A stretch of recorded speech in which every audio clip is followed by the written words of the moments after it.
This is an exponential equation. 4 exponent n equals 24. Okay, so we are going to have 4 exponent n equals, now 24 is the same as 8 times 3. Okay, now 4 is the same as 2 exponent 2.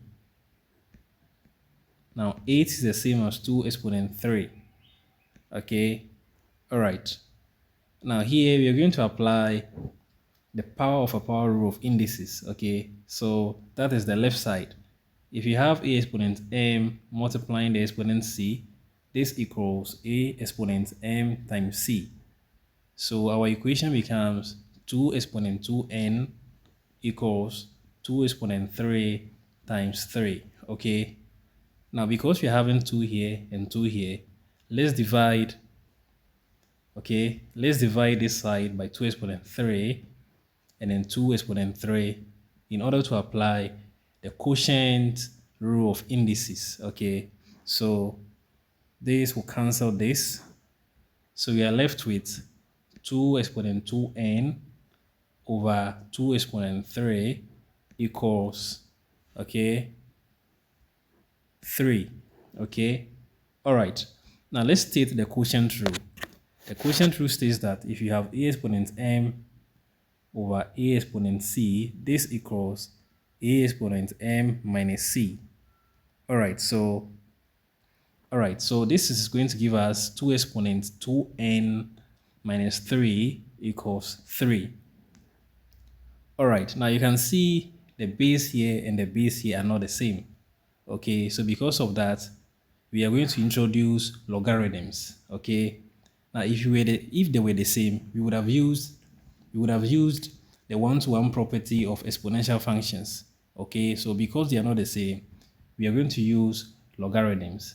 So we say log 2 exponent 2n minus 3 equals log 3.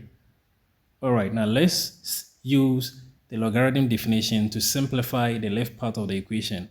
So we are going to state it.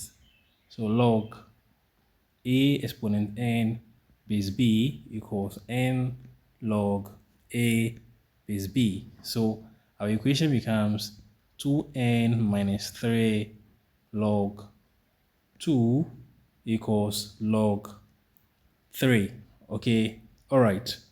So we are going to have 2n minus 3 log 2 equals log 3.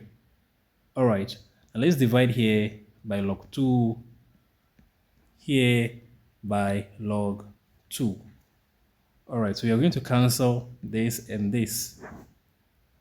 So our equation becomes 2n minus 3 equals log 3 over log 2. Okay, all right, now let's introduce the change of base formula. Okay, so if you have log a over log b, this equals log a base b. Now let's apply this concept to the right side of the equation. Okay, so we are going to have 2n minus 3 equals log 3 base 2.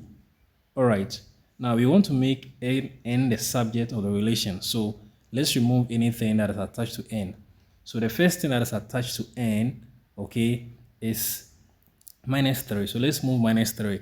Okay, so we start by moving the ones far away before we move the ones that are closer. Okay, that is what we call change of subject. So you have 2n equals log 3 base 2 plus 3. Okay, so we are going to have 2n equals log 3 base 2 plus 3. Okay, so we want to make n the subject. So we want n to stand alone. So let's divide here by 2 and then here by 2. So 2 cancels this, 2 cancels this. So we have n equals log 3 base 2 plus 3 over 2. All right.